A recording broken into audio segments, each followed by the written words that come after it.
আশা করি সবাই অনেক ভালো আছেন। আমার অনেক দিন ধরে ইচ্ছা, আমার যে সাবস্ক্রাইবাররা আছে আমি তাদেরকে নিয়ে একটু সেলিব্রেশন করি।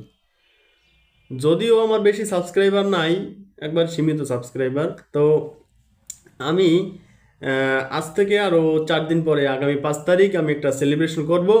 সেখানে আমি সাবস্ক্রাইবারের মাঝে 2জন ব্যক্তিকে আমি কিছু একটা গিফট করব, মানে সামান্য আমার সাধ্য অনুযায়ী।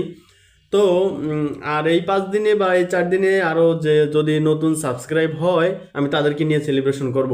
তো এটার জন্য আপনাকে কি করতে হবে, আমাকে যে সাবস্ক্রাইব করছেন এটার একটা স্ক্রিনশট তুলে আমার হোয়াটসঅ্যাপ নাম্বারে দিবেন। এই যে আমার হোয়াটসঅ্যাপ নাম্বার আমি দিয়ে দিচ্ছি উপরে। তো এই হোয়াটসঅ্যাপ নাম্বারে আপনার স্ক্রিনশটটা আমাকে পাঠাবেন। পাঠানোর পরে 4 দিন পরে আমি যখন করব, সেলিব্রেশন করব, তখন ওই আপনাদের নামগুলো লিখে একটা পাত্রে রেখে তারপরে এলোমেলো করে টিকিট টোকেন তোলা হবে। যাদের নাম উঠবে তারা এই পুরস্কারটা পাবে। পুরস্কারটা আপনিও পেতে পারেন। তো সাবস্ক্রাইব করে স্ক্রিনশট করে আমার এই যে হোয়াটসঅ্যাপ নাম্বারে পাঠাই দিন।